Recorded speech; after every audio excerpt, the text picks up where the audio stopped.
I built my first biotech startup at 28, sold it at 32 for 47 million.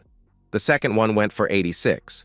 By 38, I had my third, Blue Signal Therapeutics, and enough money to buy whatever I thought would make me happy. I thought Claire would make me happy. She worked at a gallery in Soho when I met her, tall, angular in that expensive way that comes from good breeding and careful maintenance. Her dark hair always pulled back, revealing a neck that seemed to stretch forever. She had this way of looking at paintings, chin tilted, eyes narrowed, like she was solving equations. I watched her for 20 minutes before I worked up the nerve to approach. "The brushwork is remarkable," I said, nodding toward a canvas that looked like someone had sneezed paint onto it. She turned. Her smile was polite, professional. "Are you familiar with gestural abstraction?" I wasn't. I knew proteins and cellular pathways and FDA approval processes. I knew nothing about art, but I wanted to know everything about her.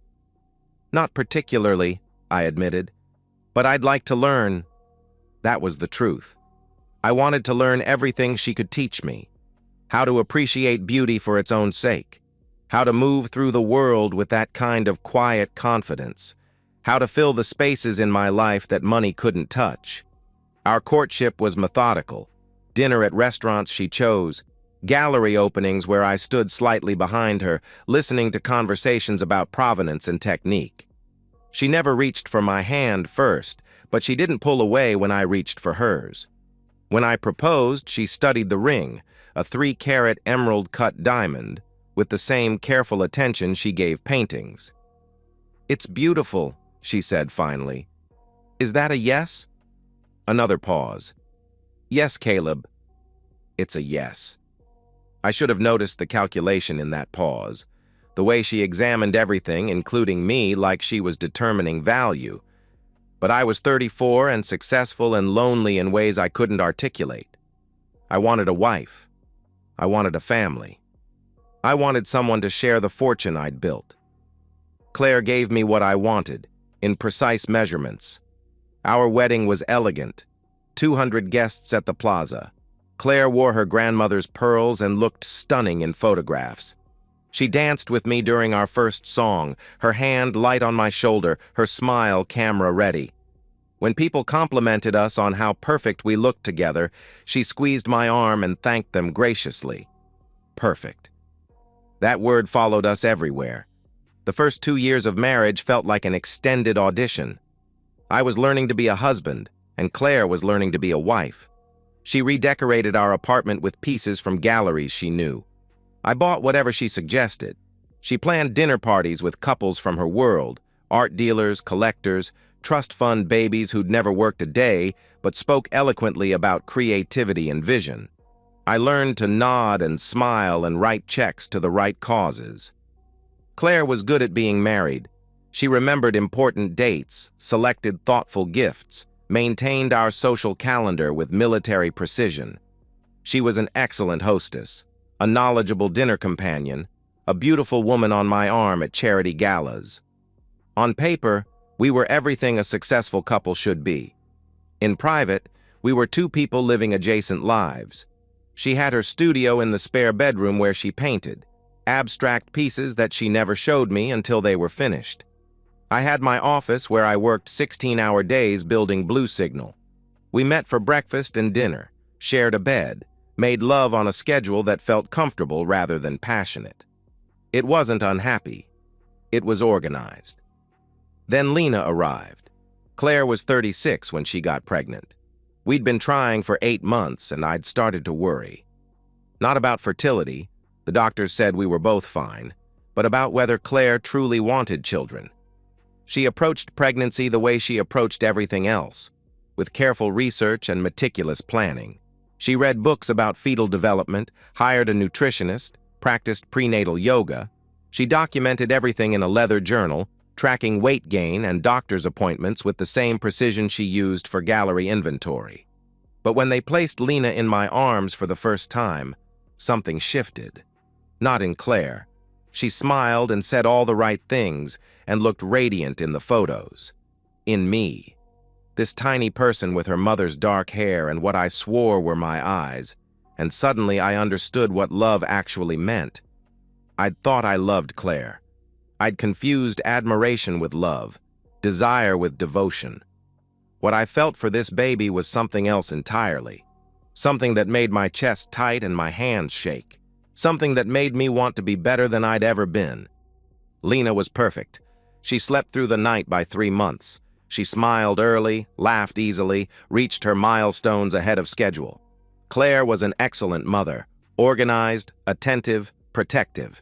She kept detailed records of feeding schedules and developmental markers. She read parenting books and implemented strategies with scientific precision. But there were moments when I caught her studying Lena the way she studied paintings. Analytical, evaluating, like she was determining authenticity. I told myself I was imagining things. New fathers are paranoid, I read. We see threats everywhere. We overanalyze every interaction.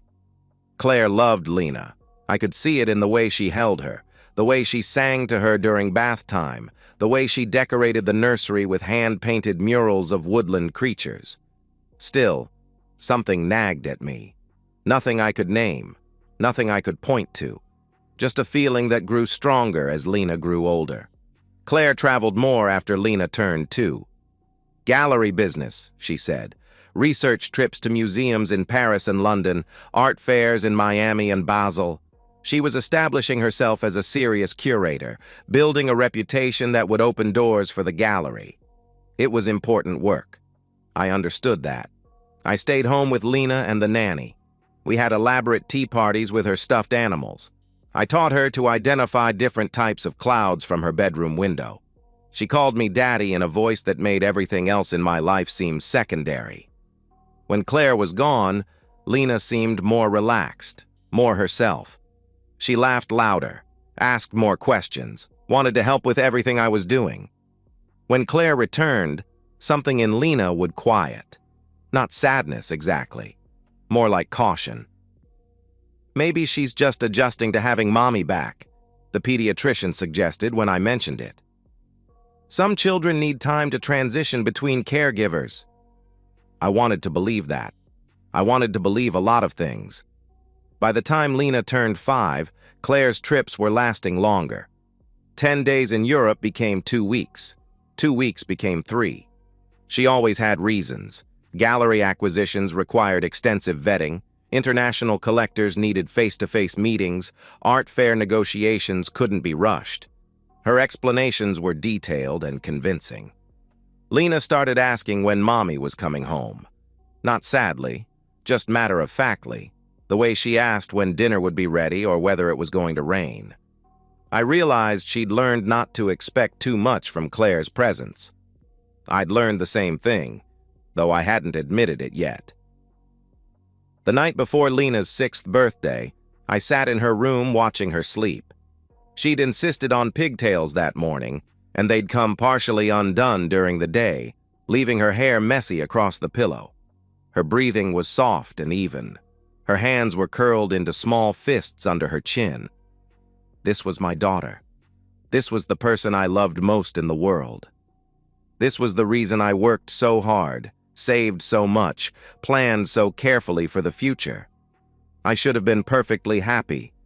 Instead, I felt something cold settling in my chest.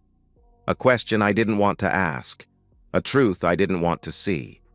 But it was there, waiting in the shadows of everything I'd chosen not to notice. Growing stronger every time Claire studied Lena with those calculating eyes. Every time Lena seemed to brace herself when Claire walked into a room. Every time I caught myself making excuses for why my perfect family never quite felt complete. The man who built futures had spent 6 years refusing to see the present clearly. But the present has a way of demanding attention. And mine was about to demand everything. Claire announces Lena's Quebec trip 3 weeks before her 18th birthday. "A college art tour," she says, spreading brochures across our kitchen counter like evidence. McGill has an exceptional program. So does Concordia. She needs to see her options. Lena stands beside her, nodding. She's tall now, almost as tall as Claire, with the same careful posture, the same way of holding her face perfectly still when she doesn't want to reveal what she's thinking. It's a good idea, I say, because it is. Lena's been accepted to several schools, but she's been vague about her preferences. Maybe seeing campuses will help her decide. We'll be gone 5 days, Claire continues. I've made appointments with admissions counselors, scheduled studio visits. She needs to understand what serious art education looks like. I nod. Write the check she'll need for expenses. Kiss them both goodbye at the airport. 4 days later, I'm in my office when my assistant brings me the mail. Mixed in with the usual correspondence is an envelope from Montreal General Hospital, my name on the address label, not Claire's, mine. I stare at it for 30 seconds before opening it. Emergency room charges. Lena Hartwell, treated for dehydration and exhaustion, discharged the same day. Bill total, $847 Canadian dollars. The address listed isn't McGill University or Concordia. It's the Fairmont Queen Elizabeth Hotel. I read the bill 3 times. Then I call Claire. How was the campus tour yesterday? I ask when she answers. A pause. Brief, but I catch it. Very informative. Lena was impressed with McGill's facilities. That's good to hear. Everything okay? You both sound tired when we talked last night. Long days, lots of walking. You know how these tours are. I do know. I went on plenty with Lena when she was looking at East Coast schools. Universities don't generally schedule tours that require emergency room visits for dehydration. Did you see the Musée des Beaux-Arts? I ask. Of course. Lena loved the contemporary collection. I hang up and call the hospital. After 20 minutes of transfers and hold music, I reach someone who can access billing records. I'm calling about charges for my daughter, I say, reading them Lena's information. Yes, Mr. Hartwell. She was brought in yesterday evening by hotel staff. Dehydration, as I mentioned. But she recovered quickly. Was discharged around midnight. Hotel staff? Yes, from the Fairmont. Room service found her collapsed in the bathroom. But like I said, she's fine. Just needed fluids. I thank them and hang up. Sit in my office chair, staring at the bill. Room service found her collapsed in the bathroom. At a luxury hotel, not a university dormitory. I open my laptop and navigate to the Fairmont Queen Elizabeth's website. Their cheapest room is $400 a night, not where you'd stay for a college tour, not unless money wasn't a concern, or unless someone else was paying. I call Claire again. This time she doesn't answer. When they return 2 days later, Lena hugs me at the airport. She feels thinner than when she left. There are shadows under her eyes that makeup can't quite hide. How are you feeling, sweetheart? I ask. Better, she says quickly. Just tired from traveling. Claire appears beside us, pulling a small rolling suitcase. She's wearing a coat I don't recognize. Expensive looking. Camel-colored wool with horn buttons. New coat? I ask. She glances down at it like she'd forgotten she was wearing it. Oh, yes. Found it in a boutique near the hotel. I thought you were staying on campus. We were, most of the time. But the hotels near McGill were booked, so we had to stay downtown the last night. The last night. When Lena ended up in the emergency room. That must have been inconvenient, I say. A little. But the room was lovely. Great view of the mountain. In the Uber home, I watch them in the rearview mirror. Lena stares out the window, silent. Claire checks her phone constantly, her fingers moving quickly across the screen. When we stop at a red light, I see her typing a message to someone named Alan. I don't ask who Alan is. That night, after Lena goes to bed, I find Claire in her studio. She's unpacking art books and postcards from museum shops, souvenirs from their educational trip. I got a bill from Montreal General, I say, her hands still on a book of Canadian landscape paintings. A bill? For Lena. Emergency room charges.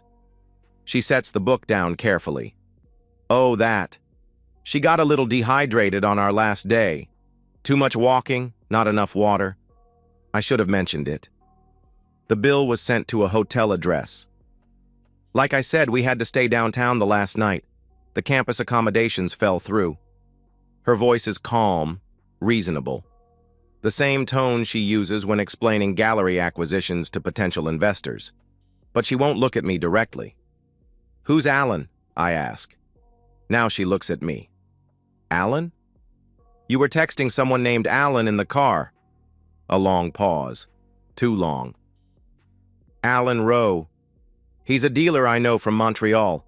He showed us some pieces while we were there, for the gallery." "Is he the one who recommended the hotel?" "Among other things." She turns back to her books. "Caleb, I don't understand why you're interrogating me. We took a trip to help our daughter make an important decision about her future. If you're concerned about the cost..." "I'm not concerned about the cost." "Then what?" I watch her organize postcards into neat piles. Her movements are precise, controlled. She's been controlling information the same way for 18 years, I realize, organizing truth into manageable portions, revealing only what she thinks I need to know. "Nothing," I say finally. "I'm glad Lena got to see the schools." 3 weeks later, I hire a private investigator. I don't do this in anger. I don't throw accusations or demand confessions.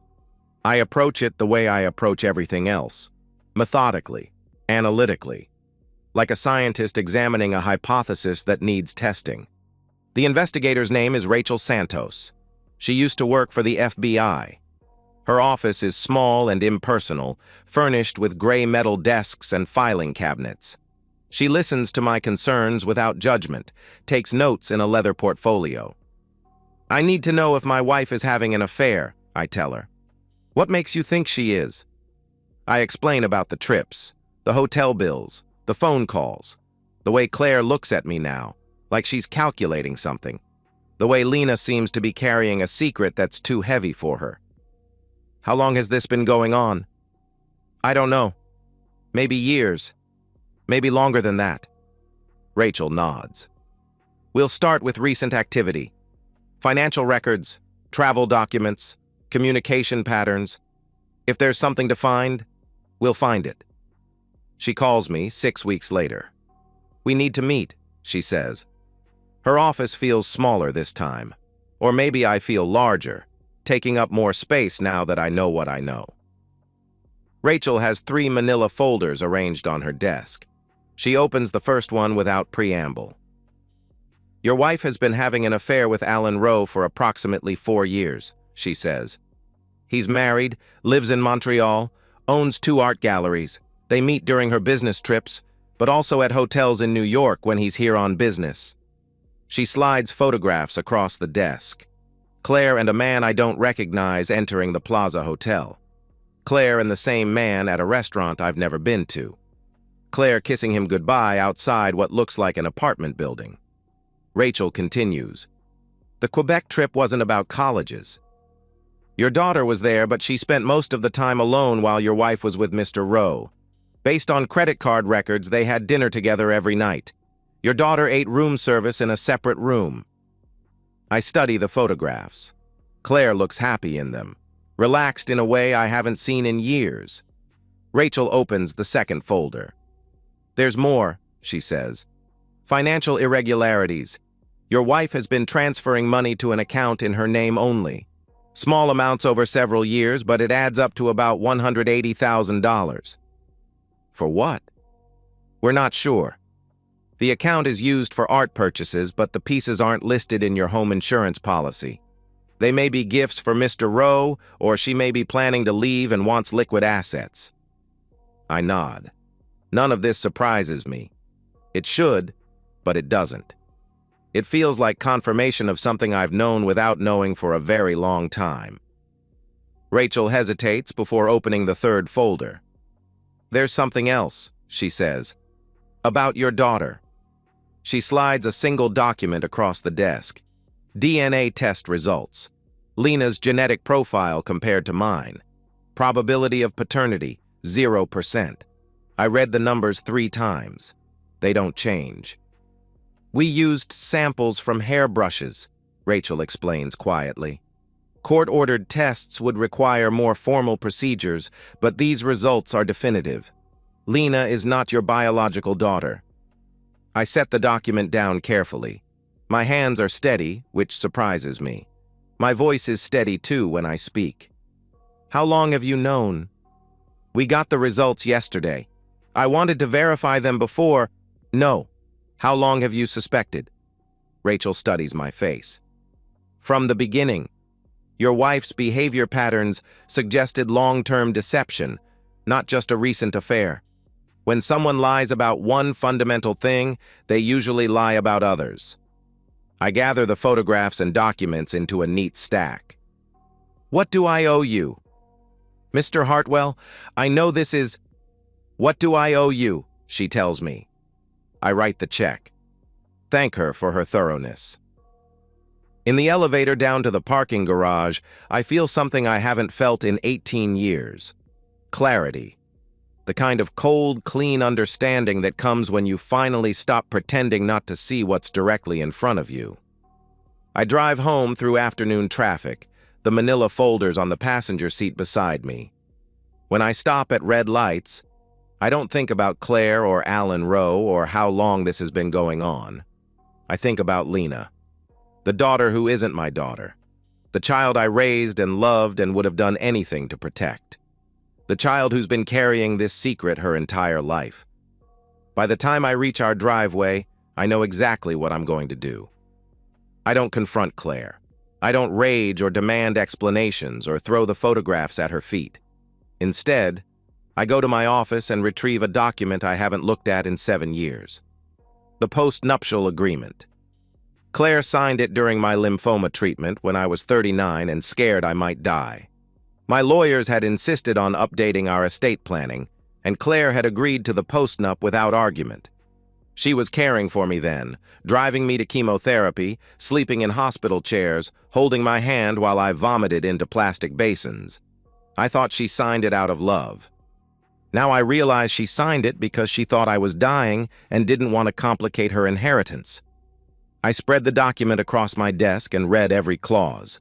Most of it is standard. Asset division, spousal support, custody arrangements. But there's one section that makes my chest tight with something that isn't quite relief. In the event of fraud, misrepresentation, or material deception by either party regarding the fundamental nature of the marriage or family unit, all joint marital claims shall be null and void, and the deceived party shall retain full control of all assets acquired before, during, or through the marriage. My lawyer had called it a nuclear option, a way to protect assets if either of us committed fraud that threatened the foundation of our marriage. I'd agreed to it because I never imagined I'd need it. The fundamental nature of the family unit. Like paternity. I call Thomas Brennan at 6 a.m. the next morning. He's been my attorney for 15 years, handled the sale of my first 2 companies, drafted my will and trust documents. He's also one of the few people who knew about my cancer before I told Claire. I need to see you today, I tell him. What's the urgency? I need to invoke the fraud clause in my post-nuptial agreement. A long pause. Jesus, Caleb. What happened? I'd rather discuss it in person. His office overlooks Central Park, floor-to-ceiling windows, leather furniture that smells like money and discretion. Thomas reads through Rachel's report without comment, studies the DNA results with the same careful attention he gives SEC filings. This is airtight, he says finally. 18 years of fraud regarding paternity definitely qualifies as material deception about the fundamental nature of the family unit. What does that mean practically? It means you can invoke the nuclear option. Claire loses all claims to joint assets, including the apartment, the house in the Hamptons, your stock portfolio, retirement accounts. Everything reverts to you. I nod. What about Lena? That's more complicated. You've supported her for 18 years, which creates legal obligations regardless of biology. But the trust fund you established for her college expenses, That can be revoked since it was set up as a gift contingent on your paternal relationship. I think about this. Lena is starting at Columbia in the fall, art history major. I've already paid her first semester tuition. I want to revoke the trust, I say, but I'll send her a check for 1 semester. After that, she's on her own. Thomas makes notes. What about spousal support for Claire? What does the agreement say? In cases of fraud, no spousal support is required. Then no spousal support. Caleb, are you sure about this? Once we start the process, there's no going back. Claire is going to lose everything: the apartment, her gallery connections, her social status. This will destroy her life. I stand up and walk to the window. Central Park stretches out below, green and orderly. People walking dogs, pushing strollers, living their normal Tuesday afternoon lives. She destroyed my life 18 years ago, I say without turning around. She just did it slowly so I wouldn't notice. The legal process takes 3 weeks. Thomas's firm handles everything with surgical precision: account freezes, asset transfers, title changes, trust revocations.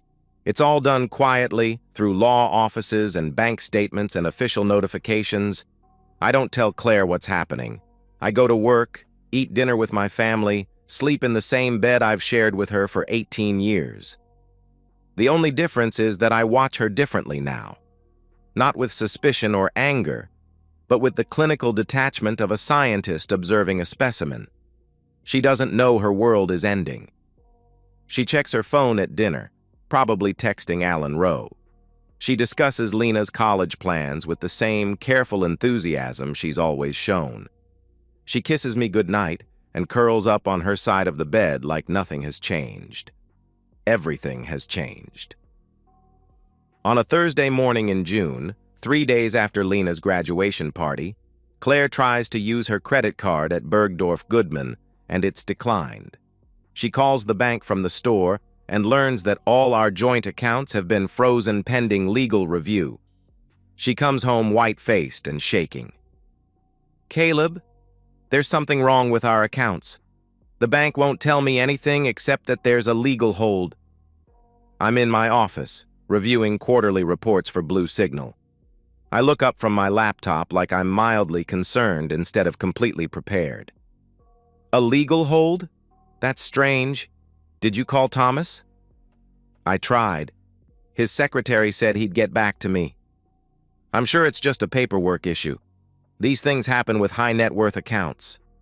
She nods, but I can see doubt creeping into her eyes. For the first time in our marriage, Claire is starting to understand that she doesn't control the narrative. Thomas calls her the next day. He explains the situation with professional courtesy and legal precision. The evidence of fraud, the invocation of the post-nuptial agreement, the asset transfers that have already been completed. Claire hangs up and sits in our living room for 2 hours without moving. When I come home from work, she's waiting for me. We need to talk, she says. I sit across from her in the leather chair I bought when we were first married. She's on the couch, her hands folded in her lap like a child called to account for breaking something valuable. I know you know, she says. Know what? About Alan, about Lena, about all of it. I don't respond. Let her fill the silence. I never meant for this to happen. When I got pregnant, I hoped. You hoped I was the father? She nods. Alan was married, is married. It was complicated. When Lena was born, she looked enough like you that I convinced myself. For 18 years? I know how it sounds, but you loved her so much. You were such a good father, better than her biological father ever could have been. I thought maybe it was better this way. I study her face. She's crying now, which is something I've seen maybe a dozen times in our entire marriage. Her tears look genuine, but I find I don't care whether they are or not. Were you ever going to tell me? I don't know. Maybe. When she was older. When it wouldn't matter as much. It matters now. I know. I know it does. But Caleb, please. Think about Lena. She doesn't deserve to lose everything because I made mistakes. You're right, I say. She doesn't deserve it. But she's not losing everything because you made mistakes. She's losing everything because you committed fraud for 18 years. Claire's face crumples. What can I do? How can I fix this? I stand up. You can't. It's already fixed. The next morning, I write Lena a check for $50,000, enough for 1 semester at Columbia, including room and board. I put it in an envelope with a letter that I rewrite 4 times before I'm satisfied. Dear Lena, I know you know the truth about your parentage. I'm sorry you've had to carry this secret for so long. You deserve better than that. This check will cover your first semester at Columbia. After that, you'll need to find other funding, scholarships, student loans, or help from your biological father. I realize this seems harsh, but continuing to support you financially would be enabling the fraud that has defined our family for 18 years. I want you to know that loving you was never a mistake. You were the best part of my marriage to your mother, even if our relationship was built on a lie. I hope someday you'll understand why I had to make this choice. I wish you well in your studies and your life. Caleb. I seal the envelope and leave it on her desk. By the time she reads it, I'll be gone. I spend the rest of the day packing. Not everything, just clothes and personal items that matter to me. Books, a few photographs from before Lena was born, my laptop and important documents. Claire is at the gallery, probably trying to explain to her colleagues why her husband has frozen their joint accounts and why she might not be able to afford the lease renewal. Lena is at her friend's house, celebrating the end of high school with people who still believe in simple truths like family and love and trust. I leave my wedding ring on the kitchen counter next to a copy of the DNA test results. The doorman helps me load my suitcases into a taxi. He doesn't ask questions, but I can see the curiosity in his eyes. Mr. Hartwell leaving with luggage on a random Tuesday afternoon. No Mrs. Hartwell or Miss Lena to see him off. Where to? The driver asks. I give him the address of a hotel in Midtown. Tomorrow I'll start looking for a new apartment, something smaller, something that doesn't echo with 18 years of careful lies. As we pull away from the building, I don't look back. I don't think about Claire discovering the frozen accounts, or Lena reading my letter or the phone calls that will inevitably come. I think about the man I was 3 months ago, the man who built biotech companies and believed in the power of precision and proof. The man who thought he had a wife who loved him and a daughter who shared his DNA and a life worth the compromises he'd made to maintain it. That man is gone. What's left is someone harder, cleaner. Someone who understands that the truth isn't always kind, but it's always more reliable than the lies we tell ourselves to avoid pain. The taxi merges into traffic, carrying me toward whatever comes next. I don't regret anything I've done. I regret everything I didn't do sooner. Claire tries to fight the asset freeze, but Thomas's documentation is thorough. Every bank account, every investment, every piece of property we owned jointly, all legally transferred to my name only. The post-nuptial agreement she signed during my cancer treatment becomes her undoing, each clause a wall she can't scale. She hires a lawyer, then fires him when he explains that fraud voids prenuptial and post-nuptial agreements in New York. She hires another one. Same result. I watch her unraveling from my new apartment on the Upper West Side, not through surveillance or private investigators, but through the careful network of professional relationships that connect our worlds. Gallery owners, art dealers, collectors, they all talk. And what they're talking about is Claire Hartwell's sudden fall from grace. The first domino falls at the Whitney benefit in July. Claire has been co-chairing their Contemporary Acquisitions Committee for 5 years, a prestigious position that came with social cachet and professional connections. When her personal check for the auction bounces, whispers start circulating. Financial troubles, messy divorce, questions about her judgment. By August, her position at the Soho Gallery becomes untenable. Not because of scandal, the art world thrives on scandal, but because of liquidity. Gallery owners need partners who can invest in inventory, not employees who can't cover their own expenses. I don't orchestrate her professional demise. I don't need to. I simply stop protecting her. For 18 years, I've been her safety net in ways she never acknowledged. Letters of credit for gallery purchases, co-signatures on exhibition insurance, personal guarantees for art loans. When those disappear, her professional reputation crumbles under scrutiny it's never had to withstand. Thomas handles the legal details with surgical precision. Asset investigations reveal the $180,000 Claire transferred to her private account, money she spent on gifts for Alan Rowe, hotel rooms, expensive dinners she claimed were business expenses. All of it documented, all of it proving the depth of her deception. The gallery lets her go in September, quietly, professionally, with a press release about pursuing new opportunities and exploring independent ventures. But everyone in the art world knows what it means when someone of Claire's supposed stature suddenly goes independent without startup capital. She's broke, she's unemployed, and she's completely unprepared for either condition. Alan Rowe stops taking her calls in October. I know this because Claire calls me, crying, at 2 in the morning. "He won't answer his phone," she sobs into my voicemail. 18 months of promises, and he won't even talk to me. I delete the message without listening to it completely. By November, Claire has moved into a studio apartment in Queens. The building has thin walls and broken elevators and neighbors who don't know her name. It's the kind of place she would have sneered at during our marriage, a reminder of the life she could have had if she'd made different choices. She finds work at a small frame shop in Astoria. Minimum wage plus commission. She stands behind a counter helping customers choose matting for their children's artwork and wedding photos. A 42-year-old woman with an art history degree from Vassar, measuring glass for 8 hours a day. I know this because Lena tells me. She calls in December, 3 weeks before Christmas. "I saw Mom yesterday," she says without preamble. "She looks terrible. I'm sorry to hear that." "Are you?" I consider the question seriously. Am I sorry that Claire looks terrible? Sorry that her choices have consequences?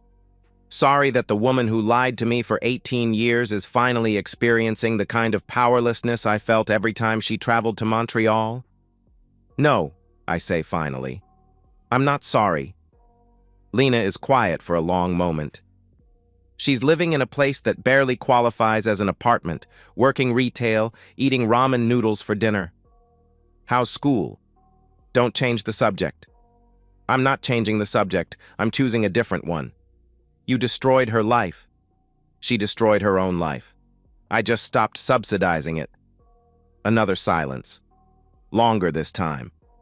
"The money you gave me only lasted 1 semester," Lena says finally. "I know. I had to take out loans for spring tuition, and I'm working at the campus bookstore 20 hours a week." "Good. You'll appreciate your education more if you're paying for it yourself." "That's cold, even for you." "Is it? Your mother and I paid for 18 years of your life. Your food, your clothes, your school, your activities, your medical bills, your college application fees. We gave you everything a child needs and most of what a child wants. Now you're an adult. Adults pay their own way. I'm your daughter." "No," I say quietly. "You're not." She hangs up. I sit in my apartment looking out at the Hudson River and feel something I haven't felt in months. Not regret, exactly. Loss. The ghost of what I thought I had, haunting the edges of what I actually have. Claire calls me directly 2 weeks later. I almost don't answer, but curiosity wins. "I know you hate me," she says. Her voice sounds different, smaller, rougher around the edges. "But please, just listen." I don't hang up. I don't speak either. "I made mistakes, terrible mistakes. I know that. But what you've done to me. Caleb, I can't even afford groceries. My landlord is threatening eviction. I applied for food stamps yesterday. And what? How can you be so calm about this? How can you just watch me fall apart and feel nothing? I felt plenty for 18 years. I'm tired of feeling. I never meant to hurt you. Yes, you did. Maybe not consciously, but every time you chose Alan over our marriage, every time you let me raise another man's child while lying to my face, every time you took my money and my trust and my love and used them to subsidize your betrayal, you meant to hurt me. You just didn't think you'd get caught. She's crying again. I can hear it in her breathing. What can I do? She asks. Tell me what I can do to make this right. Nothing. There's nothing you can do because there's nothing I want from you. Not apologies, not explanations, not promises to change. Nothing. Caleb, you wanted to know what it felt like to have everything you care about taken away from you. Now you know. I hang up and block her number. Spring arrives early in New York. By March, I've settled into routines that don't include either of them. Work at Blue Signal 3 days a week, enough to maintain control, not enough to let it consume me.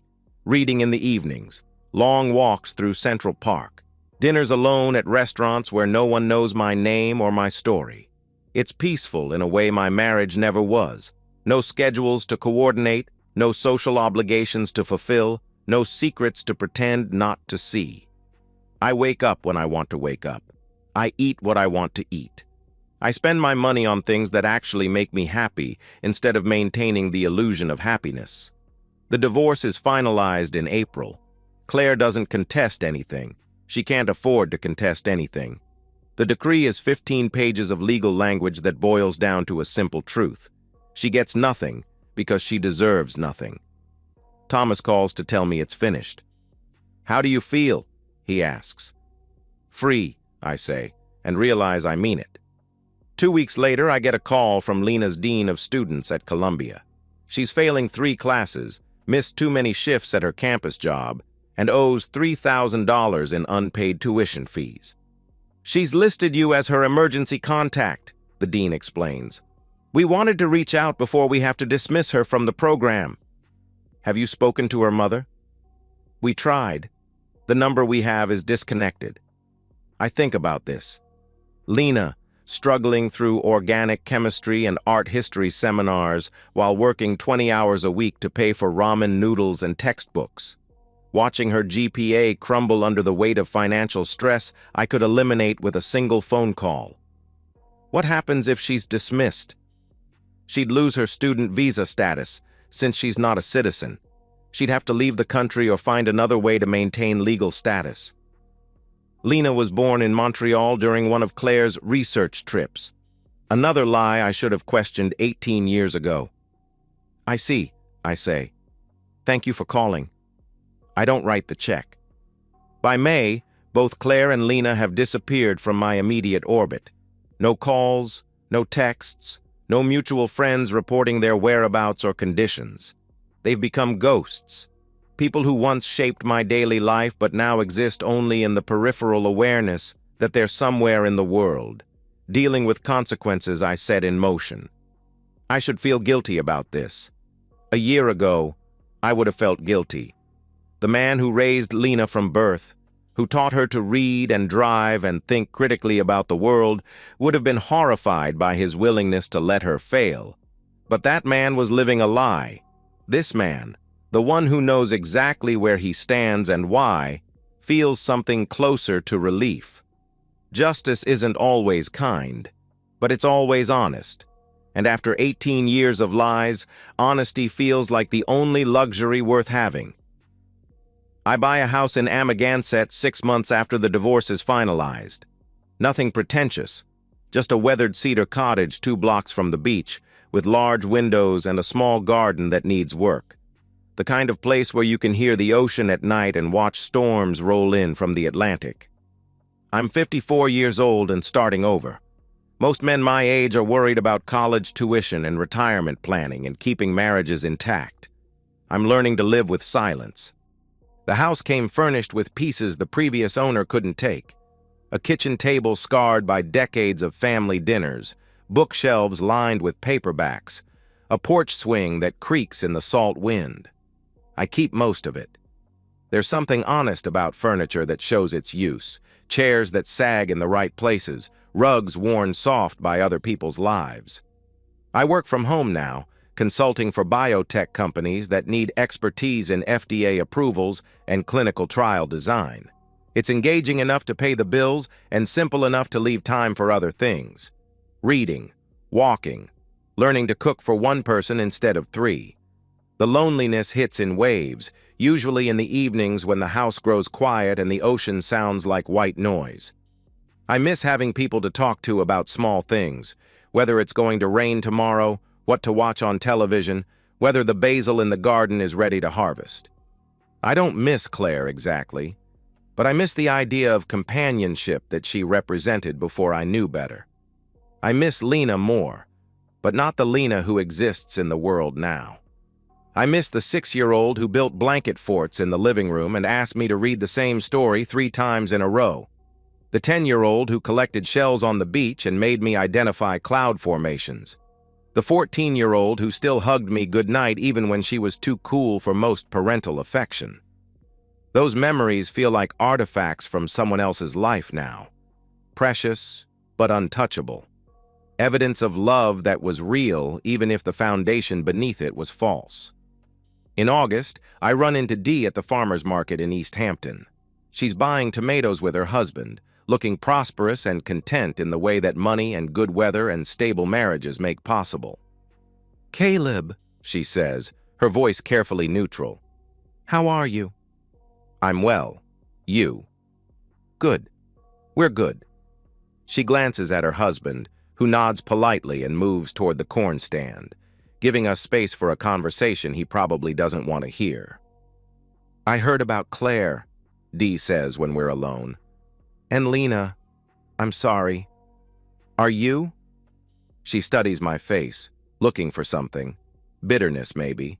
Or signs of regret that would make her feel better about her own choices. "You always seemed like such a devoted father," she says finally. "I was. To the daughter I thought I had. But she's still the same person. Biology doesn't change who she is. Doesn't it? Because the person I thought she was would have told me the truth. The person I thought she was wouldn't have let me live a lie for 18 years. Dee's face softens. "She was a child, Caleb. She didn't choose to be born into this situation." "No, but she chose to perpetuate it. Every birthday card that said Dad, every Father's Day gift, every time she let me believe we shared something real, those were choices. Maybe she was protecting you." "From what? The truth?" "The only thing I needed protection from was the lie." Dee nods slowly. "I heard she had to leave school." "I heard that too. And Claire's working in a frame shop in Queens." "So I'm told?" We stand in silence for a moment, surrounded by the cheerful bustle of people buying vegetables and fresh bread and flowers for their weekend dinner parties. Normal people with normal problems and normal secrets that don't unravel entire decades. "Do you ever wonder if you went too far?" Dee asks. "I consider this seriously. Do I wonder? In the dark hours before dawn when sleep won't come, do I question whether my response was proportionate to their betrayal? No, I say finally. I wonder if I should have done it sooner." Dee's husband returns with a bag of corn and peaches. I wish them both a pleasant afternoon and walk back to my car. That evening I sit on the porch swing with a glass of wine and watch the sun set over the bay. The water turns gold, then orange, then deep purple as darkness settles over the water. Lights begin to flicker on in houses across the bay. Other people settling into their evening routines. Other families gathering around dinner tables. I don't envy them exactly, but I remember what it felt like to be part of something larger than myself. To have people who depended on me, who shared my concerns about mundane things like grocery lists and school pickup times, and whose turn it was to take out the trash. The silence felt liberating at first. Now it sometimes feels like exile. My phone buzzes with a text from an unknown number. I saw Dee today. She said she talked to you. I know you probably won't read this, but I wanted you to know that I think about you every day. Both of you. I know sorry isn't enough. I know nothing is enough. But I am sorry. For all of it. C. I read it twice, then delete it without responding. Claire's apologies are 18 years too late and approximately worthless. They're not for me anyway. They're for her, attempts to alleviate guilt that should be permanent. Some mistakes don't deserve forgiveness. Some betrayals don't earn redemption. I finish my wine and go inside to make dinner. Salmon with herbs from the garden, rice pilaf, a salad with tomatoes I bought at the same stand where Dee was shopping. I eat slowly, savoring flavors I actually chose instead of meals planned by committee and compromise. After dinner, I walk down to the beach. The ocean is calm tonight, waves lapping gently against the sand. A few other people are walking their dogs or watching the last light fade from the western sky. I nod to them as we pass, brief acknowledgments between strangers sharing the same temporary moment. This is my life now. Quiet, solitary, honest. I choose what to eat and when to eat it. I choose what books to read and what music to listen to and how to spend my Saturday afternoons. I choose to remember the good parts of raising Lena while acknowledging the deception that made those memories possible. I choose not to regret the 18 years I lost, because regret is just another form of living in the past. Standing at the edge of the continent, watching waves roll in from 3,000 miles of open ocean, I feel something I haven't felt since before I knew the truth. Peace. Not happiness exactly. That might come later, or it might not. But peace with the choices I've made and the life I'm building from the wreckage of the life I thought I had. The moon rises over the water, casting a silver path across the waves. I follow it with my eyes until it disappears into darkness, then turn and walk back toward the house, where every light I see burning is one I turned on myself. Behind me, my footprints mark a straight line in the sand. No detours, no hesitation, no looking back. The tide will erase them by morning, but new ones will take their place, and the next day, and the day after that. I have time now, time to waste, and time to savor, and time to spend however I choose. Time to build something real instead of maintaining something false. It's the only thing I couldn't get back, and now it's the only thing I have. But it's enough. And that's the end of today's story. If you enjoyed it, please give this video a thumbs up and drop a comment below. Your support helps the algorithm push my content further. If you're new to the channel, don't forget to hit that subscribe button. It really helps me keep creating more stories for you. Thanks for watching, and I'll see you in the next one.